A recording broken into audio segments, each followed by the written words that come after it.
Hello aspirants, welcome back to RRB preparation series. So ఈ వీడియోలో ఏంటంటే ఎన్టీపీసీలో కొన్ని aptitude and reasoning previous year questions discuss చేసుకోబోతున్నాం. సో మీరు ఆర్ఆర్బీలో ఎన్టీపీసీ అవనివ్వండి, గ్రూప్ డి అవనివ్వండి, ఏఎల్పీ అవనివ్వండి, ఏ ఎగ్జామ్ కి ప్రిపేర్ అయినా సరే ఈ series will be helpful for you. Because ఆ 3 ఎగ్జామ్స్ లో ఆప్టిట్యూడ్ క్వశ్చన్స్ వేరే అయి ఉండొచ్చు, బట్ మోడల్స్ అలానే వస్తాయి కదా.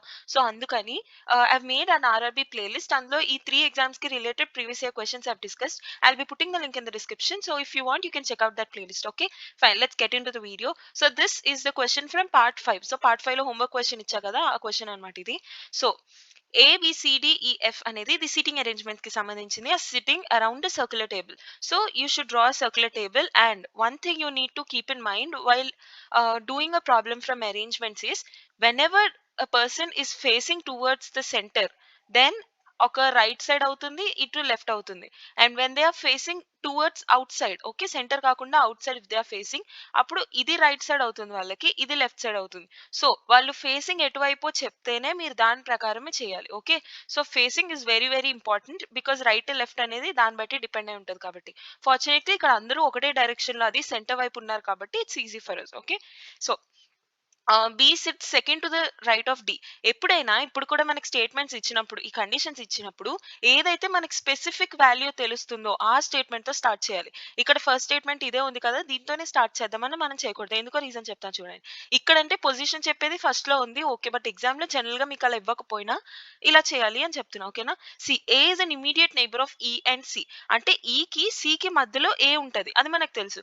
సో ఈఏసి ఇలా అయినా అవ్వచ్చు, సిఏఈ ఇలా అయినా అవ్వచ్చు. సో మనకి వాళ్ళ వాళ్ళ మధ్యలో ఉన్న రిలేషన్, లైక్ ఒకరు తర్వాత ఒకరు ఉంటారు, ఏ మధ్యలో ఉంటారనే విషయం తెలుసు. కానీ సి తర్వాత ఈ ఉంటారా, ఈ తర్వాత సి ఉంటారో, ఎవరికి రైట్ లో ఎవరు ఉంటారు, ఎవరికి లెఫ్ట్ లో ఎవరు ఉంటారు, అది మనకి స్పెసిఫిక్ గా మెన్షన్ చేయలేదు.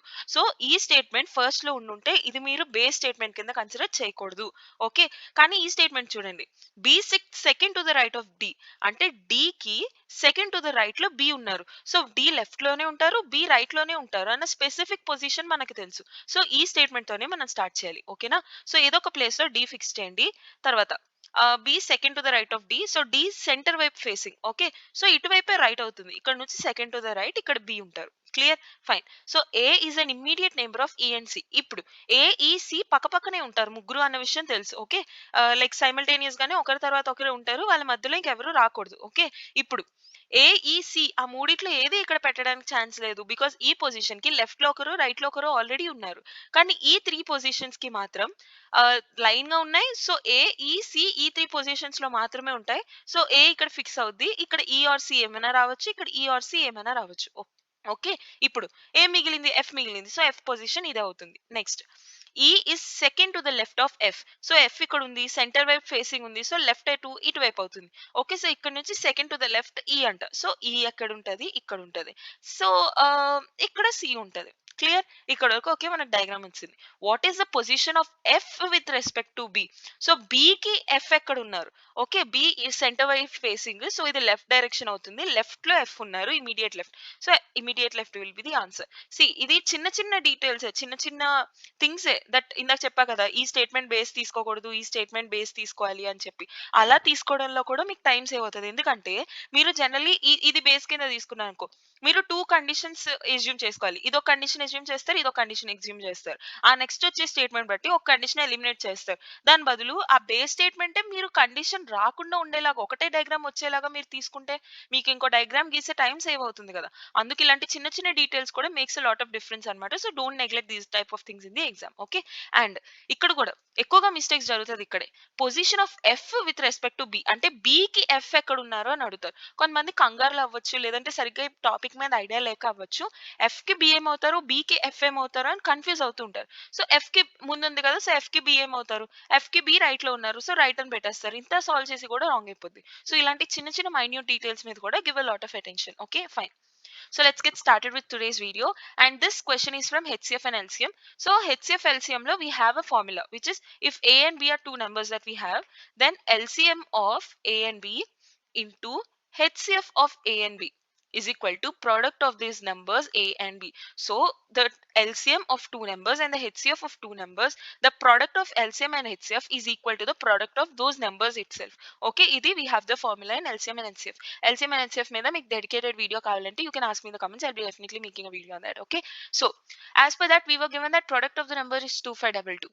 So 2522 మన దగ్గర ఉంది is equal to, and if there are any non-speak Telugu speaking people, I'm planning to start another channel or maybe another thing where I'll be teaching in either Hindi or English. So మీరు English మీద లేదా హిందీ మీద ఏదైనా separate channel అలా పెట్టి for non Telugu speaking people కి చెప్పాలి అంటే you can tell me in the comments. I'll be definitely considering. Okay, fine. So LCM మనకి ఇచ్చారు 97 ఇంటూ హెచ్సిఎఫ్ మనం ఫైండ్ అవుట్ చేయాలి అంతే.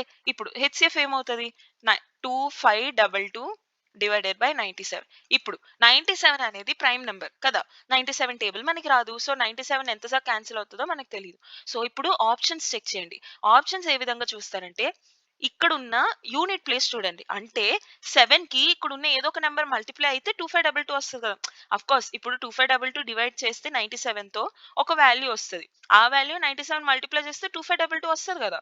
అర్థమవుతుందా? ఇప్పుడు ఈ వాల్యూ మొత్తం మల్టిప్లై చేయడానికి 4 ఆప్షన్స్ మల్టిప్లై చేసి చూసే బదులు ఓన్లీ యూనిట్ డిజిట్స్ చూడండి. ఇక్కడ యూనిట్ ప్లేస్ లో 7 ఉంది.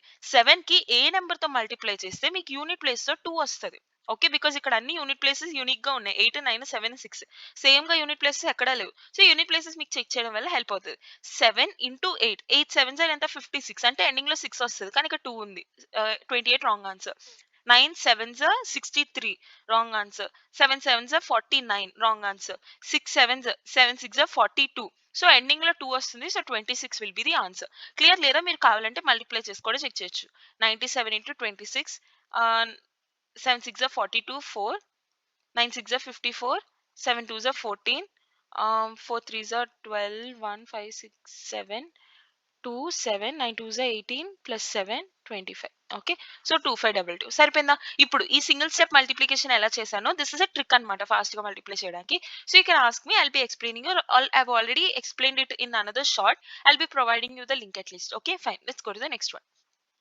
Which is the correct ascending order of the given numbers? Here we have three different numbers, fractions to be precise, 1 by 3, 1 by 5 and 2 by 5. వీటిలో ascending order అని అడుగుతున్నారు. ఇప్పుడు denominator same కాబట్టి ఏది పెద్దదో ఏది చిన్నదో మనకు తెలుసు. ఇది పెద్దది, అఫ్ కోర్స్ ఇది చిన్నది.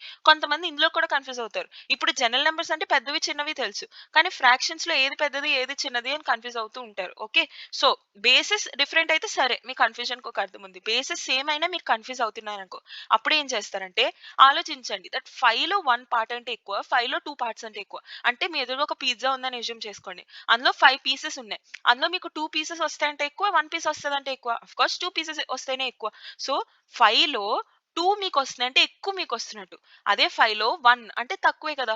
సో ఫ్రాక్షన్ అయినా సరే ఏదైనా సరే డినామినేటర్ సేమ్ ఉన్నప్పుడు పైది ఏదైతే పెద్ద వాల్యూ ఉంటుందో అదే పెద్ద నెంబర్ అవుతుంది. ఓకేనా? మీకు ఒకవేళ ఎగ్జామ్ లో కన్ఫ్యూజన్ వచ్చినా అదే ఆలోచించండి. సేమ్ నెంబర్ ఆఫ్ ఐటమ్స్ లో మీకు ఎంత ఎక్కువ వస్తే అంత ఎక్కువ మీ దగ్గర ఉన్నట్టు కదా కెపాసిటీ. సో అలా అన్నమాట. ఇప్పుడు డినామినేటర్స్ సేమ్ కాదు. ఇప్పుడు ఏం చేస్తారంటే డినామినేటర్స్ కి ఎల్సిఎం చేయాలి. డినామినేటర్స్ ని మొత్తం మనం సేమ్ చేయడానికి ట్రై చేసాం అనుకో, అప్పుడు న్యూమరేటర్ లో ఏది పెద్దదో దాన్ని బట్టి మనం డిసైడ్ అవ్వచ్చు. ఓకే, ఇప్పుడు 5 కి 3 కి ఎల్సిఎం ఎంత 15. సో కింద 15 ఉంటది. ఇప్పుడు పైన 3 5 15 కదా. సో 1 5 5 అవుతుంది ఫస్ట్ వాల్యూ అది. ఓకే, సెకండ్ దాని వాల్యూ 5 3 15. సో 1 3 3 అవుతుంది. Next 5 3 is 15. సో 2 3 6 అవుతుంది. ఇప్పుడు అన్నిటికన్నా చిన్న వాల్యూ ఏంటి? ఇది. అంటే 1/5 అన్నిటికన్నా చిన్న వాల్యూ. తర్వాత 1/3, తర్వాత 2/5. అంతే. సో ఇది ascending order. So 1/5, 1/3, 2/5. This will be the answer. Clear? లేదంటే మీకు ఎగ్జామ్ లో ఇది కూడా ఆలోచించండి. 1/5 అంటే 5 లో 1 పార్ట్. ఓకే, సో 5 లో 1 పార్ట్ అంటే ఇప్పుడు ఇది 3 లో ఒక పార్ట్. ఓకే, సో 3 లో ఒక పార్ట్ అంటే ఇంచుమించు 33% అలా. మీకు పర్సెంటేజెస్ బాగా ఐడియా ఉంటే ఇది మీకు ఐడియా వస్తది. లేదు మీకు ఐడియా లేదంటే ఇదే మెథడ్ లో చేసుకోండి. ఓకేనా? సో అదే 1/5 అనుకో ఆల్మోస్ట్ 20%. ఓకే, 2/5 అనుకో 40%. కొంతమందికి తెలిసిన వాళ్ళకి ఐడియా చెప్తున్నాను. సో ఇలా కూడా మీరు ఆలోచించొచ్చు ఇంటూ 100 చేసి. ఓకేనా? So into 100 3 ones are 3 33s. So 33%, 33.33 something. So approx 33 into 100 చేసారనుకో 5 ones are 520s. So 20% ఇది 5 ones are 520s, 22s are 40. Okay, so percentages ఇలా అయినా మీరు చేయొచ్చు, లేదు మీరు ఇలా డినామినేటర్స్ ఈక్వేట్ చేసుకున్నా మీ ఇష్టం. But I will suggest denominators equal గా చేసుకోండి, మీకు సింపుల్ గా అయిపోతుంది. ఓకేనా, fine. Let's go to the next one. Q is P's sister. ఇది బ్లడ్ రిలేషన్స్ కి సంబంధించింది అనమాట. బ్లడ్ రిలేషన్స్ మీద మీరు జనరల్ గా ఎలా సాల్వ్ చేస్తారు, లైక్ మన ఓన్ రియల్ లైఫ్ లో ఎజ్యూమ్ చేసుకుంటాం, like maybe my mother sister అంటే మా పిన్ని సమ్ ఇలా ఉన్నారు, అలా ఆలోచించుకోవడం వల్ల మీకు మిస్టేక్స్ ఎక్కువ అవుతూ ఉంటాయి. ఓకేనా, సో దీన్ని మీరు డయాగ్రామ్ గా రిప్రజెంట్ చేసుకుంటే వన్ మీకు ఫాస్ట్ గా అయిపోద్ది. సెకండ్ థింగ్ మీకు ఒక క్లారిటీ ఉంటుంది, మీరు ఎక్కడైనా మిస్టేక్ చేసినా ఓకే నేను ఇక్కడ మిస్టేక్ చేశాను. మూడోది మీకు మొత్తం టేబుల్ మీ కళ్ళెదురుగా క్లియర్ గా కనిపిస్తుంది కాబట్టి ఎవరికి ఎవరు ఏ రిలేషన్ ఎందుకు అవుతారో మీకు క్లారిటీ వస్తుంది. ఓకేనా, సో డయాగ్రామ్ రిప్రజెంటేషన్ నేర్చుకోండి. బ్లడ్ రిలేషన్స్ మీద already made dedicated video, description లో లింక్ పెడతాను, యూ కెన్ చెక్. ఆర్ తెలియని వాళ్ళకి ఒక బ్రీఫ్ ఐడియా చెప్తున్నాను. దట్ బాక్స్ తో వి రిప్రజెంట్ మేల్, సర్కిల్ తో represent female, and double lines తో రిప్రజెంట్ కపుల్. అండ్ అన్లెస్ మనకి ఎవరిదైనా జెండర్ చెప్పే వరకు మనం జెండర్ ఎజ్యూమ్ చేసుకోకూడదు. అంటే నేమ్ ప్రకారం ఇక్కడ అంటే క్యూపీ అని ఉంది కానీ కొన్నిట్లో నేమ్ ఇచ్చేస్తారు, నేమ్ ఇచ్చారు కదా ఆ నేమ్ మేల్ నేమ్ లేదా ఆ నేమ్ ఫీమేల్ నేమ్ అని చెప్పి మనం జెండర్ ఎజ్యూమ్ చేసేసుకుని ఆన్సర్ పెట్టకూడదు. Unless they mention the gender we should not assume any gender. Okay, fine. So let's get started. Q is P's sister.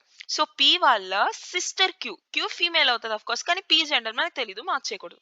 Are is P's mother. So P వాళ్ళ mother R, mother కాబట్టి పైకి ఒక step పైకి, sister కాబట్టి side మనం రాసాం. Okay, and mother కాబట్టి she's a female. Okay, M is Mrs R's father. So R వాళ్ళ ఫాదర్ ఎం అంట, ఫాదర్ కాబట్టి ఇంకొక స్టెప్ పైన, అండ్ ఫాదర్ కాబట్టి మేల్ కాబట్టి box. Okay, so Mrs R వాళ్ళ ఫాదర్ అంటే షీఈ్ మ్యారీడ్ కదా, so she has a husband. ఆ హస్బెండ్ ఎవరో మనకు తెలియదు, but she's married to somebody, పక్కన పెట్టండి. How is Q's father related to M, అంటే క్యూ వాళ్ళ ఫాదర్ ఎంకి ఏమవుతారని. ఇప్పుడు క్యూ వాళ్ళ సిబ్లింగ్, బ్రదర్ అవనివ్వండి సిస్టర్ అవనివ్వండి ఎవరైనా, వాళ్ళ మదర్ అంటే క్యూ కూడా మదరే కదా. ఓకే, సో క్యూ వాళ్ళ మదర్ వాళ్ళ హస్బెండే కదా క్యూ కి ఫాదర్ అవుతారు. ఓకే, సో ఈ పర్సన్ ఎవరైతే ఉన్నారో తన ఎం కి ఏమవుతారు, ఎం వాళ్ళ కూతురు వాళ్ళ హస్బెండ్. సో కూతురు వాళ్ళ హస్బెండ్ తనకి ఏమవుతారు, సన్ ఇన్ లా అవుతారు. So son in law will be the answer. Clear, fine. So ఇక్కడ కూడా చిన్న మిస్టేక్స్ అవుతూ ఉంటాయి అనమాట. ఏంటనంటే ఇప్పుడు ఎవరికి ఎవరు ఏమవుతారు అని మీరు స్పెసిఫిక్ గా చూసుకోవాలి. అంటే క్యూ కి ఎం ఏమవుతారు అని అడిగారా, ఎం కి క్యూ ఏమవుతారు అని అడిగారా, అలా మీరు చూసుకోవాలి. ఓకే, ఇక్కడ సన్ ఇన్ లా ఇచ్చారు సరిపోయింది. అదే ఫాదర్ ఇన్ లో కూడా ఆప్షన్ ఇచ్చుంటే మిస్టేక్స్ చేసే వాళ్ళమేమో, సో అది కూడా చూసుకోండి. ఓకేనా, fine. Let's go to the next one. The length of diagonal in centimeters of a rectangle of a length 9 centimeter and width of 5 centimeter. Ante we have a rectangle which has some length of 9 and width of 5. Okay, and one more thing, RRB మీద చెప్పా కదా, like aptitude reasoning మీద ఇలా random topics మీద I've been making videos. So next time నుంచి ఎలా అంటే RRB, NTPC, group D and ALP related ఆ ప్రీవియస్ ఇయర్ పేపర్స్ లో నంబర్ సిరీస్ ఫర్ ఎగ్జాంపుల్ ఉందనుకో, నంబర్ సిరీస్ లో ఆ పేపర్స్ లో అడిగిన క్వశ్చన్స్ అన్ని కలెక్ట్ చేసి ఒక వీడియో, అండ్ పర్సంటేజెస్ టాపిక్ మీద మాత్రమే ఆ ఎగ్జామ్స్ లో అడిగిన కొన్ని ఒక వీడియో, లైక్ పర్సంటేజెస్ రేషియోస్ అలా అవన్నీ ఆర్ఆర్బిలో అడిగిన క్వశ్చన్స్ మాత్రమే డిస్కస్ చేస్తూ అలా వీడియోస్ చేయమంటారా, లేదంటే ఇలానే random questions, random aptitude and reasoning questions pick చేసి కొన్ని ప్రీవియస్ గా అడిగినవి అవి అలా ఎక్స్ప్లెయిన్ చేయమంటారు, let me know so that I be planning and making from the next video. Okay, fine. So మనకి లెంత్ అండ్ విత్ ఇచ్చారు, డయాగ్నల్ ఏంటో కనుక్కోమంటున్నారు. మీరు బాగా అబ్జర్వ్ చేస్తే here we have a right angle triangle where ఈ side మనకు తెలుసు విచ్ ఇస్ 9 అండ్ ఈ సైడ్ మనకు తెలుసు విచ్ ఇస్ 5, అండ్ మనకి డయాగ్నల్ అడుగుతున్నారు which is a hypotenuse, and rectangle లో 4 సైడ్స్ ఆర్ రైట్ యాంగిల్స్ అది మనకు తెలుసు. సో రైట్ యాంగిల్ కి ఆపోజిట్ లో ఉన్నది హైపోటెన్యూస్, అదే మనల్ని కనుక్కోమంటున్నారు which is a diagonal. Okay, so మనకు తెలిసింది ఏంటి, hypotenuse square equal to opposite square plus adjacent square, ఆ ఫార్ములా మనకు తెలుసు రైట్ యాంగిల్ ట్రయాంగిల్ లో. So hypotenuse square equal to opposite square అంత 5 square which is 25 plus a square which is 9 square 81. Okay, so 5 plus 1 6, 8 plus 2 10. So 106 h value ఎంత అవుతుంది, root over 106. So root over 106 will be the answer. Plus or minus మనం రాయము, ఎందుకంటే ఇక్కడ right angle triangle లో మనకి అన్ని positive values ఉంటాయి. రైట్ యాంగిల్ ట్రయాంగిల్ అని కాదు, like generally sides of square అవన్నీ మనకి ఎప్పుడు పాజిటివ్ వాల్యూస్ ఉంటాయి, నెగిటివ్ వాల్యూస్ ఉండవు. ఓకే, సో మనం plus or minus the consider చేయము, ఓన్లీ రూట్ ఓవర్ 106 మాత్రమే కన్సిడర్ చేస్తాం. Clear, let's go to the next one. Fine. So ఇది సెట్స్ రిలేటెడ్ అన్నమాట. ఈ టాపిక్ కొంచెం మీకు చాలా ఈజీగా కనిపించొచ్చు, బట్ లిటిల్ డెలికేట్ టాపిక్ అన్నమాట. లైక్ చిన్న చిన్న విషయాల్లో కూడా మిస్టేక్స్ అవుతూ ఉంటాయి, అందుకు కొంచెం జాగ్రత్తగా ప్రాక్టీస్ చేసుకోండి. ఓకేనా, సో సెట్స్ రిలేటెడ్ కాబట్టి జనరలీ ఒక బాక్స్ లో డ్రా చేసుకుందాం. ఓకే, మన దగ్గర ఏమేం పారామీటర్స్ ఉన్నాయి, మీరు బిగినర్స్ కాబట్టి కొంచెం పక్కన రాసుకుంటే ప్రాక్టీస్ చేసే టైంలో మీకు హెల్ప్ అవుతుంది. ఏమేమి ఉన్నాయి, బైసన్ ఉంది, టైగర్ ఉంది, తర్వాత we have a leopard and a bear. Okay, so ఇవి మాత్రమే ఉన్నాయి. ఇప్పుడు 20 people wanted to see only bison. So only bison అనుకోండి, 20 people they wanted to see. And 30 wanted to see both bison and tiger. So bison tiger రెండు కలిపి, tiger ఇంకొకటి ఉంది separate గా, రెండు కలిపి కామన్ గా ఎంతమంది 30 మెంబర్స్ చూడాలనుకుంటున్నారు. 15 wanted to see only leopard. So only leopard 50. Okay, leopard కి వీటితో ఏమైనా కనెక్షన్ ఉందో లేదో చూసి అప్పుడు డయాగ్రామ్ గీద్దాం. 25 wanted to see only tiger. Okay, so only tiger ఎంతమంది 25, వేరే వాళ్ళతో కనెక్షన్ ఏమీ లేకుండా. And 5 wanted to see both bison and leopard. So leopard కి బైసన్ కి ఒక రిలేషన్ అంటూ మనకి ఇచ్చారు. ఓకే, సో ఇలా కామన్ గా. అండ్ లెపర్డ్ కి, సారీ, లెపర్డ్ కి టైగర్ కి మనకి ఏమీ కామన్ ఇవ్వలేదు కాబట్టి ఆ రెండు మనం ఇంటర్సెక్ట్ చెయ్యం. Okay, fine. సో లెపర్డ్ అనుకుందాం. అండ్ వాళ్ళు ఏమన్నారు, 15 ఓన్లీ లెపర్డ్ అని అన్నారు. So 15 only leopard. And 5 both bison and leopard. 5 both bison and leopard. Clear ఇక్కడ వరకు. ఓకే, ఇప్పుడు మనకి ఏమిచ్చారు, remaining wanted to see only bear. So total 100 ఉన్నారు. అందులో ఇందులో ఎంతమంది అయితే కవర్ అయిపోయారో వాళ్ళు కాకుండా రిమైనింగ్ బేర్ కి ఇష్టపడతారంట, బేర్ చూడడానికి. ఇప్పుడు 15 ప్లస్ 5 20, 20 20 40, 40 30 70, 70 20 95. ఓకే, సో 95 పీపుల్ ఇవన్నీ చూస్తారంట. ఇంకా ఎంతమంది ఉన్నారు, 100 లో 95 అయిపోతే ఇంకా 5 మెంబర్స్ ఉన్నారు. So 5 members they want to see bear అన్నమాట. ఓకే, ఇప్పుడు how many wanted to see only one animal. Only one animal అంటే ఏంటి, only bear, only leopard, only tiger. Okay, so only bear ఎంతమంది 20, ఓన్లీ లెపర్డ్ ఎంతమంది 15, and only tiger ఎంతమంది 25. So ఇక్కడ ఎంత అయింది, 25 15 40 40 20 60. ఓకే, మనం 60 రైట్ అనుకుంటాం, కానీ మనకేమని చెప్పారు, ఓన్లీ వన్ యానిమల్ అని అన్నారు. మరి బేర్ కూడా ఓన్లీ వన్ యానిమల్ అవుతుంది కదా. సో ఈ 5 కూడా మనం కన్సిడర్ చేయాలి. 60 plus 5 will be 65. Okay, so ఇది మనకి జనరలీ మిస్టేక్ చేసే ఛాన్స్ ఉంది కాబట్టి ఐఎమ్ మెన్షనింగ్. ఓకే, దట్ ఇక్కడ ఓన్లీ 60 ఉన్నాయి కదా అని 60 మెన్షన్ చేస్తాం, బట్ ఓన్లీ బేర్ చూసే వాళ్ళు కూడా ఉంటారు కదా. సో అది కూడా మనం కన్సిడర్ చేయాలి. So 65 will be the answer. Clear, let's go to the next one. Fine. The ratio of people wanted to see tiger and those wanted to see bear. ఇక్కడ మనకి బాగా గమనించాల్సింది ఏంటంటే, వాంటెడ్ టు సీ టైగర్ అని అన్నారు కానీ only tiger అని అనలేదు. అంటే వాళ్ళకి ఓన్లీ టైగర్ ఇష్టం ఉండొచ్చు, టైగర్ తో పాటు వేరే ఏదైనా యానిమల్ చూడాలని కూడా ఇష్టం ఉండొచ్చు, కానీ టైగర్ అయితే చాలంతే. ఓకే, సో టైగర్ ఉంది, లిపోర్ట్ తో కూడా ఉంది, ఇది మనం కౌంట్ చేయకూడదు అలా ఏమీ లేదు. జస్ట్ టైగర్ చూడడానికి ఇష్టపడితే చాలు. ఓన్లీ టైగర్ అని మెన్షన్ చేయలేదు, జస్ట్ టైగర్ అని అన్నారు. ఓకే, సో టైగర్ తో అసలు సంబంధం ఉన్న వాళ్ళు మొత్తం ఎంతమంది ఉన్నారు, 25 only tiger and 30 both tiger and bison. ఇది కూడా కన్సిడర్ చేయాలి. సో 30 ప్లస్ 25 ఎంత, 55 members want to see tiger. And bear ఎంతమంది చూడాలనుకుంటున్నారు, ఓన్లీ 5 మెంబర్స్. ఓకే, వాళ్ళు ఏమన్నారు, టైగర్ ఈస్ టు బియర్, అంటే టైగర్ ఈస్ టు బియర్ రాయాలి, which is 55 is to 5. 5 1s 5 11s, so 11 is to 1. Ratios లో ఇది కూడా మీరు జాగ్రత్తగా ఉండాలి. 1 ఈస్ టు 11, 11 ఈస్ టు 1 అని చెప్పి. So tiger is to bear అని అన్నారు కాబట్టి 11 ఈస్ టు 1 కరెక్ట్ అవుతుంది. 11 is to 1 will be the answer. So tiger bear మాత్రమే రాయాలి. సో జనరల్లీ ఇక్కడ మిస్టేక్స్ అవుతుంటాయి, that is why wanted to mention. Okay, fine. Who wanted to see bison but did not want to see leopard. అంటే bison కావాలి కానీ leopard వద్దు. Okay, so bison కావాలి కానీ లెపర్డ్ వద్దు, అంటే ఈ 5 ని కన్సిడర్ చేయకూడదు అంతే. సో బైసన్, ఓన్లీ బైసన్ అవ్వచ్చు, లేదా బైసన్ టైగర్ కూడా అవ్వచ్చు, లిపర్డ్ తో కనెక్షన్ ఉండకపోతే చాలు అంతే. సో ఎంతమంది ఉన్నారు, 20 ప్లస్ 30 ఎంతమంది 50. So 50 will be the answer. Clear, I hope you understood all of this. So this is your homework problem. నా try this question and let me know the answer in the comment section. And దీని solution మనం next వీడియోలో చూద్దాం. And కొన్ని aptitude dedicated topics మీద already made dedicated videos. I'll be putting all the links in the description. So మీకు ఏం కావాలని you can check from there. Okay, and I already told you I need your suggestion. Next video నుంచి మీరు ఎలా కావాలనుకుంటున్నారు, ఇలానే random topics మీద కావాలా, లేదంటే ఒక్కొక్క స్పెసిఫిక్ యాప్టిట్యూడ్ టాపిక్ మీద ప్రీవియస్ ఇయర్ కవర్ చేస్తూ కావాలా, let me know. Okay, fine. I hope it is clear, and if you really like the content, please to give us a like and consider subscribing for regular updates. So see you tomorrow. Bye.